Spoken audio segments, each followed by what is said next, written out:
الحمد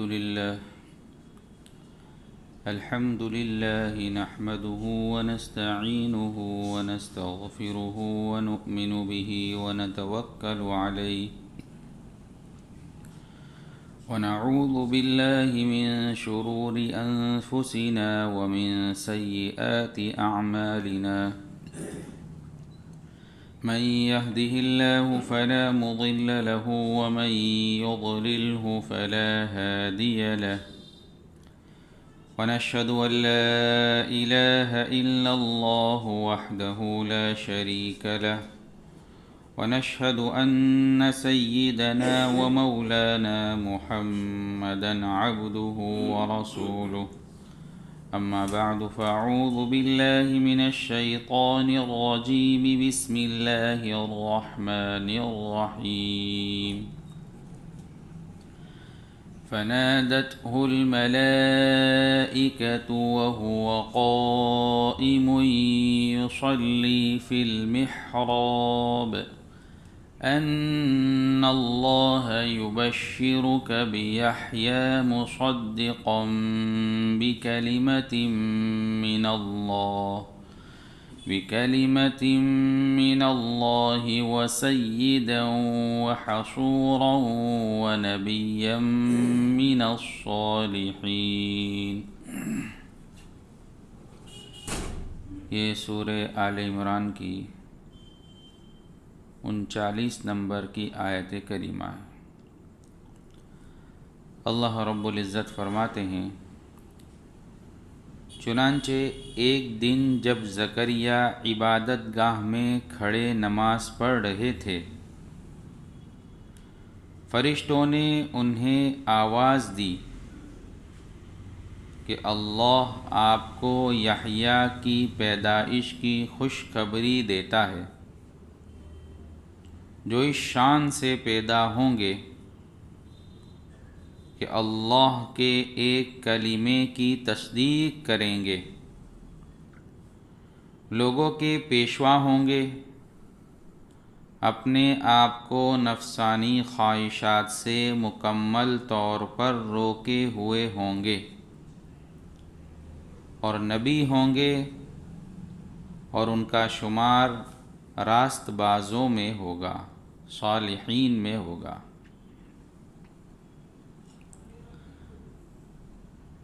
بات چل رہی تھی کہ حضرت زکریا علیہ السلام نے دعا کی اللہ رب العزت سے۔ انہوں نے جب دیکھا کہ وہ اللہ جو مریم کو بغیر موسم کے پھل دے سکتا ہے، وہ بغیر موسم کے اولاد بھی دے سکتا ہے، تو بڑھاپے کی حالت میں اللہ رب العزت سے دعا کی کہ اللہ مجھے نیک اور صالح اولاد عطا فرما، پاکیزہ اولاد عطا فرما۔ چنانچہ اللہ رب العزت نے دعا قبول فرمائی اور اس میں بشارت دی، اور اللہ نے فرمایا کہ جس وقت حضرت زکریا علیہ السلام اپنی عبادت گاہ میں نماز کے لیے کھڑے تھے، اس وقت فرشتوں نے ان کو آواز دی اور اس بات کی بشارت دی۔ اس آیت میں پہلے تو اللہ رب العزت نے اس طرف اشارہ فرمایا کہ حضرت زکریا علیہ السلام اپنی عبادت کی جگہ کھڑے ہو کر نماز ادا کر رہے تھے۔ اس سے ایک بات یہ سمجھ میں آتی ہے کہ ہر آدمی کو اپنے گھر میں بھی ایک عبادت کی جگہ بنانی چاہیے۔ اس لیے عام طور سے جو آدمی اپنا مکان جب بناوے تو اس وقت وہ اس بات کی فکر کرتا ہے کہ میں بیڈ روم کہاں بناؤں گا، سٹنگ روم کہاں ہوگا، کچن کہاں ہوگا، کیسا ہوگا۔ تو اس وقت اس کو اس بات کی بھی فکر کرنی چاہیے کہ میرے اس گھر میں عبادت کہاں ہوگی، ایک مخصوص ایک جگہ عبادت کی بنانی چاہیے اگر اللہ نے وسعت دی ہے تو۔ جگہ ہی نہیں ہے یا ایسی حالت نہیں ہے تو کوئی مسئلہ نہیں ہے، لیکن اگر وسعت ہے، گنجائش ہے اور اللہ نے یہ موقع دیا کہ ہم اپنا گھر بنا رہے، تو اس وقت ایک عبادت کی مخصوص جگہ بھی بنانی چاہیے، اور وہ جگہ ایسی ہو کہ جب بھی گھر والوں میں سے کسی کو بھی کچھ عبادت کرنے کا شوق پیدا ہو گیا تو وہاں بے تکلف وہ عبادت کر سکے۔ رات کو کبھی آنکھ کھل گئی اور دل میں داعیہ پیدا ہوا کہ 2 رکعت نماز پڑھنی چاہیے، لیکن گھر میں کوئی ایسی جگہ ہی نہیں ہے، کوئی ادھر سویا ہوا ہے تو کوئی ادھر کچھ سامان رکھا ہوا ہے، تو اگر اللہ وسعت دے تو گھر میں بھی ایک مخصوص ایسی جگہ ہونی چاہیے جہاں وہ جگہ مخصوص عبادت کے لیے ہو۔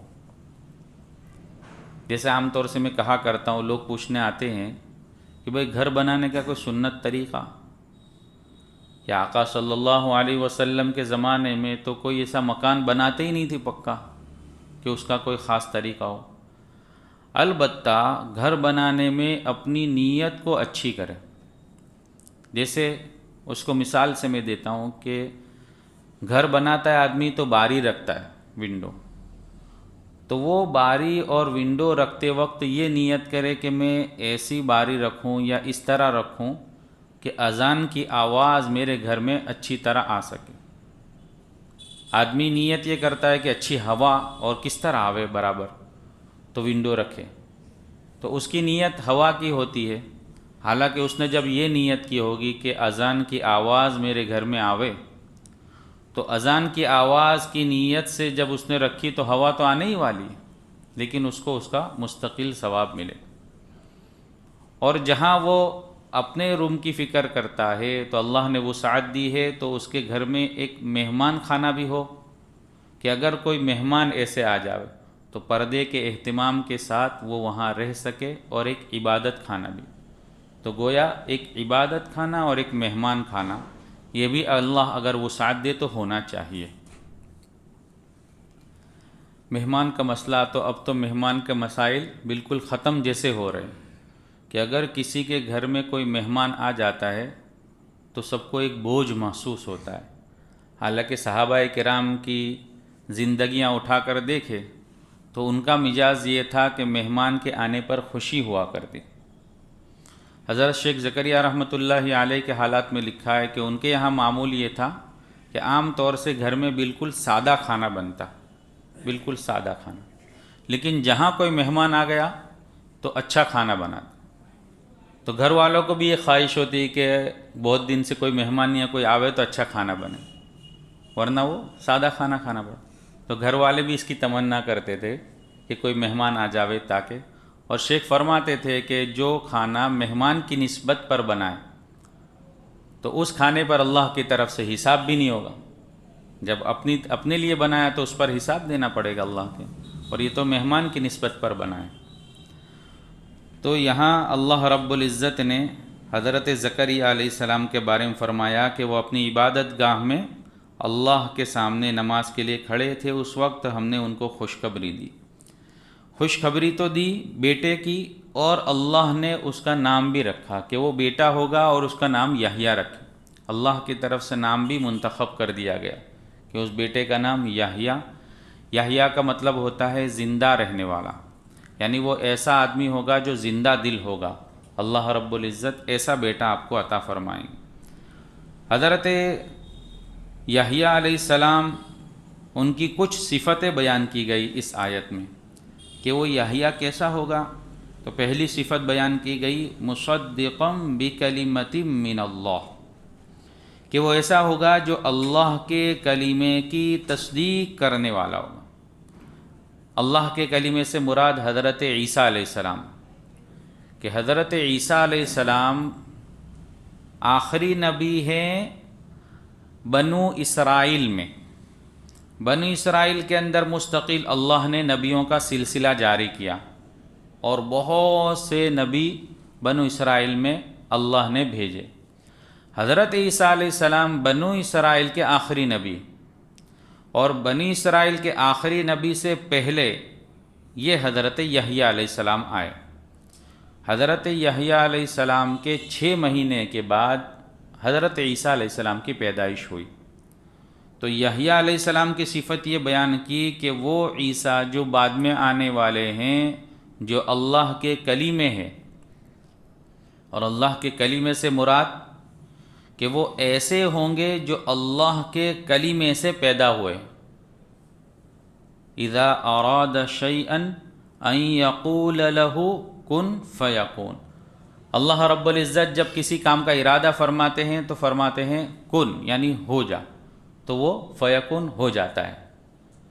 تو حضرت عیسیٰ علیہ السلام کے بارے میں بھی اللہ رب العزت کی یہی قدرت ظاہر ہوئی کہ اللہ رب العزت نے بغیر باپ کے آپ کو پیدا کیا، اور آپ کے کلمہ کن یعنی ہو جا، اس سے حضرت عیسیٰ علیہ السلام پیدا ہوئے. تو اس وجہ سے ان کو کلمۃ اللہ، اللہ کا کلمہ کہا گیا. تو حضرت عیسیٰ علیہ السلام کی خوشخبری دینے والے ہوں گے. دوسری صفت بیان کی وسیدہ، اور وہ سردار ہوں گے، لیڈر ہوں گے. دین کے معاملے میں وہ ایک سردار ہوں گے، اور عام طور سے ہر نبی دینی معاملے میں سردار ہی ہوا کرتا ہے. تو دوسری صفت بیان کی کہ وہ یحییٰ سردار ہوں گے. وحصورا، اور وہ اپنے آپ کو نفسانی خواہشات سے مکمل طور پر روکنے والے ہوں گے. اپنے آپ کو نفسانی خواہشات سے مکمل طور پر روکنے والے ہوں گے. حالانکہ یہ صفت تو ہر نبی کے اندر موجود ہے کہ ہر نبی اپنی نفسانی خواہشات کو روکنے والے تھے، لیکن یہ صفت حضرت یحییٰ علیہ السلام کے اندر اور زیادہ کامل طور پر اس طرح تھی کہ حضرت یحییٰ علیہ السلام اللہ کے خوف میں ہر وقت روتے رہتے تھے، اور اتنا زیادہ روتے تھے کہ آپ کے مسلسل رونے کی وجہ سے آپ کے گال پر ایک نالی سی بن گئی تھی، جو ہر وقت آنسو کے بہنے کی وجہ سے بن گئی تھی. ہم نے دیکھا ہوگا کہ سخت پتھر ہے، اس پتھر کے اوپر بھی ایک مستقل مسلسل پانی کا قطرہ اگر گرتا رہے تو وہاں بھی ایک سوراخ جیسا ہو جاتا ہے.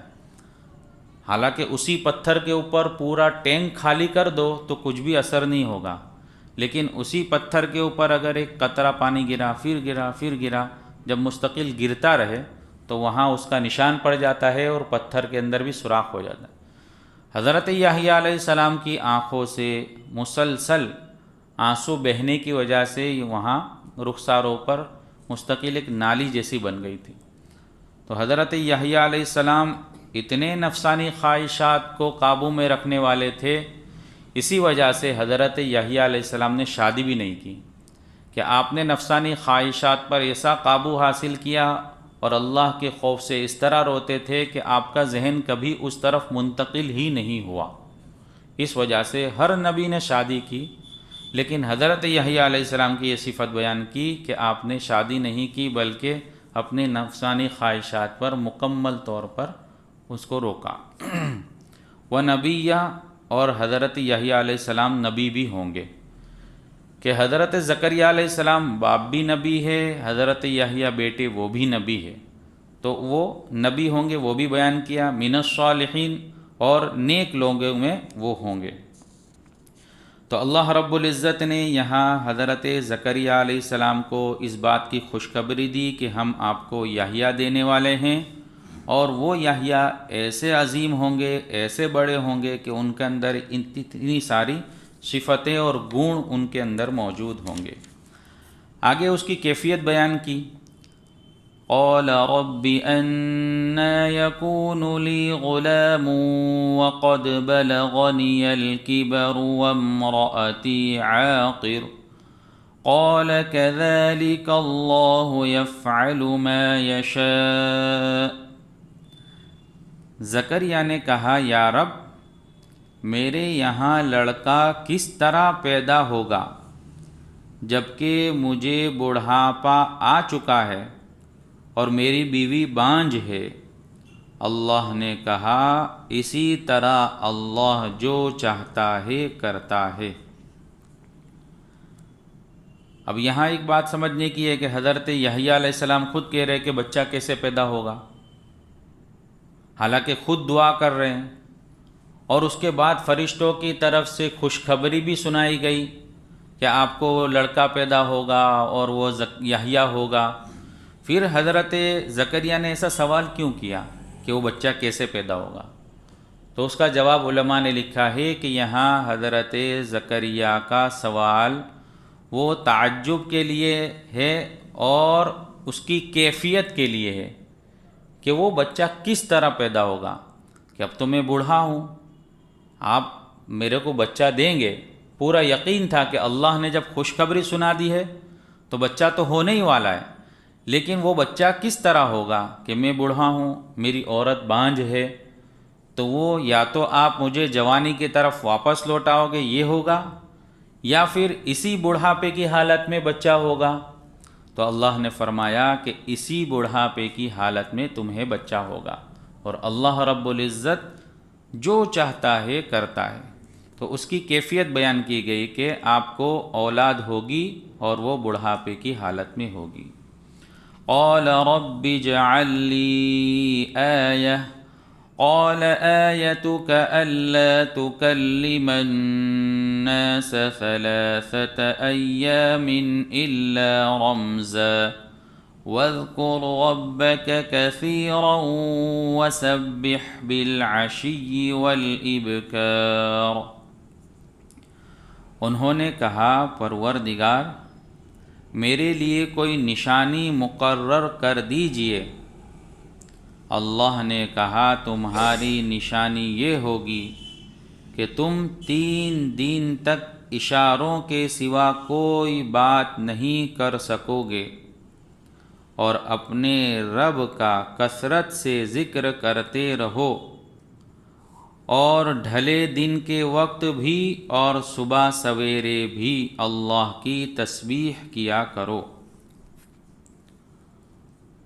اب حضرت زکریا علیہ السلام کو خوشی بہت ہو رہی ہے کہ اس بڑھاپے کی حالت میں اللہ مجھے اولاد دینے والے ہیں، تو اس کا شکر ادا کرنا چاہتے ہیں۔ حالانکہ شکر تو ادا کر ہی رہے تھے، لیکن جب ایک نعمت کے مل جانے پر جب اس کی خبر مل جاتی ہے تو آدمی اور شکر ادا کرتا ہے، اور کرنا بھی چاہیے۔ حالانکہ عام طور پہ ہماری زندگی اس طرح کی نہیں ہے۔ ہم دیکھیں اپنی زندگی کہ اگر کوئی غریب آدمی ہے اور اس کو پیسوں کی سخت ضرورت ہے اور وہ اللہ سے خوب دعا کر رہا ہے، خوب دعا کر رہا ہے، تو اللہ کی طرف سے اس کو دولت نصیب ہوئی، تو اب ہونا تو یہ چاہیے کہ جب اللہ کی طرف سے نعمت ملی ہے تو اس پر شکر ادا کیا جائے، زیادہ شکر ادا کیا جائے اور زیادہ تسبیح کی جاوے۔ لیکن عام طور سے ایسا ہوتا ہے کہ جب وہ نعمت مل جاتی ہے تو آدمی اس سے دور ہو جاتا ہے اور اس میں مشغول ہو جاتا ہے، شکر ادا کرنا چھوڑ دیتا ہے۔ یہاں حضرت زکریا علیہ السلام جو ہے اللہ کا شکر ادا کرنے کے لیے ایک نشانی طلب کر رہے ہیں کہ اللہ مجھے کوئی ایسی نشانی بتلا دیجئے کہ مجھے یقین ہو جائے کہ اب بچہ پیدا ہونے والا ہے، یعنی اب حمل ٹھہر چکا ہے، یہ مجھے پتہ چل جاوے تو میں آپ کے شکر کے اندر لگ جاؤں۔ تو اللہ رب العزت نے ان کو نشانی بتا فرمائی، اور نشانی یہ دی کہ جس سے مقصد بھی حاصل ہو جاوے، شکر بھی ادا ہوتا ہو جاوے، اور کام کا کام بھی ہو جاوے۔ تو اللہ رب العزت نے نشانی یہ بتلائی کہ تمہارے یہاں اولاد ہونے کی اب تیاری ہے، اس کی علامت اور نشانی یہ ہوگی کہ تمہاری زبان تو صحیح سالم رہے گی، زبان جیسی ویسی ہی رہے گی، لیکن تم 3 دن اور 3 رات مکمل 72 گھنٹے آپ کی زبان بالکل بولنے سے قاصر ہو جائے گی، بند ہو جائے گی، آپ کسی سے بات چیت نہیں کر سکو گے۔ تو جب دیکھو کہ اب تمہاری زبان بات چیت کرنے سے رک گئی ہے، بند ہو گئی ہے، کسی سے بات چیت نہیں کر رہی ہے، اور آپ کی زبان سے صرف اللہ کے شکر اور اللہ کی تسبیح کے علاوہ کوئی چیز نہ نکلے، تو آپ سمجھ جانا کہ اب جو ہے حمل ٹھہر چکا ہے اور اب بچہ ہونے کا وقت قریب ہے۔ تو اس وقت جو ہے یہ نشانی بھی ایسی بتلائی کہ آپ کی زبان صرف اللہ کا ذکر ہی کرے گی، اور جو ان کا مقصد تھا کہ میں زیادہ شکر ادا کروں، تو جب بات نہیں کرے گی اور صرف تسبیح کرے گی زبان، تو پھر وہ اللہ کا شکر ہی ادا کرے گی۔ تو کام کا کام بھی ہو گیا اور علامت بھی معلوم ہو گئی۔ تو جب کبھی کسی آدمی کی زبان نہ چلے تو اس وقت اس کا قائم مقام اشارہ ہوتا ہے۔ تو اللہ رب العزت نے آگے فرمایا کہ آپ کی زبان تو بند ہو جائے گی، لیکن پھر بھی اگر کوئی آپ کو کام آ جاوے، کسی سے بات کرنے کا موقع ہو جائے، تو آپ اس سے بات اس وقت صرف اشارے کے ذریعے سے کر سکیں گے۔ یعنی کوئی کام ہے تو آپ اشارہ کریں گے تو وہ کام کر دے گا۔ تو اس لیے کہا کہ جب بھی زبان نہ چلے، کسی کی زبان نہیں چلتی، گونگا آدمی ہے، تو گونگے آدمی کا کام جو ہے اشارے سے چلا کرتا ہے۔ حدیث سے بھی یہ ثابت ہوتا ہے۔ اللہ کے رسول صلی اللہ علیہ وسلم ایک جگہ سے گزر رہے ہیں تو ایک باندی ہے، باندی کو دیکھ کر آپ نے سوال کیا این اللہ، اللہ کہاں ہے؟ تو باندی نے اشارہ کیا، اوپر بول نہیں سکتی تھی، اشارہ کیا۔ تو اللہ کے رسول صلی اللہ علیہ وسلم نے فرمایا کہ یہ باندی مسلمان ہے، ایمان والی ہے، یعنی اس کی زبان تو نہیں چل رہی ہے، لیکن اس نے اپنے اشارے سے یہ بات ثابت کی کہ وہ اللہ کو مان رہی ہے اور اللہ کو جانتی ہے۔ تو جب زبان بند ہو جاوے تو اس وقت اس کا قائم مقام جو ہے اشارہ ہوتا ہے۔ تو اللہ رب العزت نے یہاں حضرت زکریا کو یہ نشانی دی کہ آپ کی زبان بند ہو جائے گی اور 3 دن 3 رات تک آپ کی زبان جو ہے صرف اللہ کا ذکر ہی کر سکے گی اور تسبیح ہی کرے گی۔ اور وہ آپ کو ذکر اور تسبیح کب کرنی ہے زیادہ، تو اس کا وقت بھی بتلایا کہ صبح اور شام، صبح اور شام دونوں وقت پہ آپ کو اللہ کا ذکر اور اللہ کی تسبیح کرنی ہے۔ اور اگر کوئی کام ہو جاوے تو وہ کام آپ کو اشارے کے ذریعے سے کرنا ہے۔ آگے اسی قصے کو اور اللہ رب العزت وسعت سے بیان کروائیں گے، اور پھر حضرت مریم کا بھی ذکر فرمائیں گے، جس کو انشاءاللہ ہم پھر سنیں گے۔ بسم اللہ الرحمن الرحیم، سبحانک اللہم و بحمدک و تبارک اسمک و تعالی جدک و لا الہ غیرک، اللہم صلی علی سیدنا مولانا محمد وعلی آل سیدنا مولانا محمد صلاة تنجینا بها من جمیع الاحوال والآفات وتقضی لنا بها جميع الحاجات وتطهرنا بها من جميع السیئات وترفعنا بها عندك على الدرجات وتبلغنا بها أقصى الغايات من جميع الخيرات في الحياة وبعد الممات إنك على كل شيء قدير یا ارحم الراحمین یا اکرم الاکرمین۔ یا اللہ ہم تمام کے گناہوں کو معاف فرما، تمام کی خطاؤں سے درگزر فرما۔ یا اللہ اپنی اطاعت والی زندگی نصیب فرما، نافرمانی والی زندگی سے حفاظت فرما، ایسے کاموں کے کرنے کی توفیق عطا فرما جس سے تو راضی ہوتا ہے۔ یا اللہ ایسے کاموں سے حفاظت فرما جس سے تو ناراض ہوتا ہے، تیرا غضب نازل ہوتا ہے۔ یا اللہ اپنی خوشنودی والی زندگی نصیب فرما، یا اللہ تیری خوشنودی والی زندگی نصیب فرما۔ یا اللہ اپنی رضا نصیب فرما، دنیا اور آخرت کی بھلائیاں نصیب فرما، دنیا اور آخرت کی بھلائیاں نصیب فرما، دنیا میں بھی کامیابی نصیب فرما، آخرت کے مراحل کو آسان فرما۔ یا اللہ قبر کے عذاب سے حفاظت فرما، جہنم کے عذاب سے حفاظت فرما، قیامت کے ہول سے حفاظت فرما، نامہ اعمال کو داہنے ہاتھ میں نصیب فرما، آقا صلی اللہ علیہ وسلم کی شفاعت نصیب فرما، آپ کے مبارک ہاتھوں سے جام کوثر نصیب فرما۔ یا اللہ جنت الفردوس میں دخول اولی نصیب فرما، بغیر حساب کتاب کے جنت الفردوس نصیب فرما، جہنم کے عذاب سے مکمل حفاظت فرما، پوری حفاظت فرما۔ یا اللہ پوری امت مسلمہ کی مغفرت فرما، امت مسلمہ کی مغفرت فرما، امت مسلمہ کے حال پر رحم فرما، امت مسلمہ کی جان کی، مال کی، عزت کی، آبرو کی، اعمال کی، ایمان کی، ہر چیز کی حفاظت فرما، اپنے فضل سے اپنے کرم سے حفاظت فرما۔ یا اللہ اپنے فضل سے اپنے کرم سے حفاظت فرما۔ یا اللہ مساجدوں کی حفاظت فرما، مدارس کی حفاظت فرما، خانقاہوں کی حفاظت فرما، دینی تبلیغی مراکز کی حفاظت فرما، حرمین شریفین کی حفاظت فرما، مسجد اقصیٰ کی حفاظت فرما۔ یا اللہ پوری حفاظت فرما۔ یا اللہ اپنے فضل کا معاملہ فرما۔ یا اللہ سنت والی زندگی نصیب فرما، زندگی کے ہر شعبے میں آقا صلی اللہ علیہ وسلم کے طریقوں کو اپنانے کی توفیق عطا فرما۔ آپ کے طریقوں سے محبت عطا فرما، غیروں کے طریقوں سے نفرت عطا فرما، غیروں کے طریقوں کو زندگی سے نکالنے کی توفیق عطا فرما۔ اللہ ہمارے بیماروں کو شفا عطا فرما، مقروضوں کی قرضوں کی ادائیگی کی شکلیں صورتیں پیدا فرما، حاجت مندوں کی حاجتیں پوری فرما۔ اے اللہ جو جس لائن سے پریشان ہے ہر ایک کی پریشانی کو اپنے فضل سے دور فرما، تمام حاضرین مجلس کے گناہوں کو معاف فرما، تمام کی جائز اور نیک مرادیں پوری فرما، تمام کی نسلوں کو قبول فرما، اپنے فضل سے قبول فرما، ہماری دعاؤں کو اپنے فضل و کرم آقا صلی اللہ علیہ وسلم کے صدقے میں قبول فرما۔ یا رب صلی وسلم دائما ابدا علی حبیبک خیر الخلق کلہم، سبحان ربک رب العزة عما یصفون، سلام علی المرسلین والحمد للہ رب العالمین۔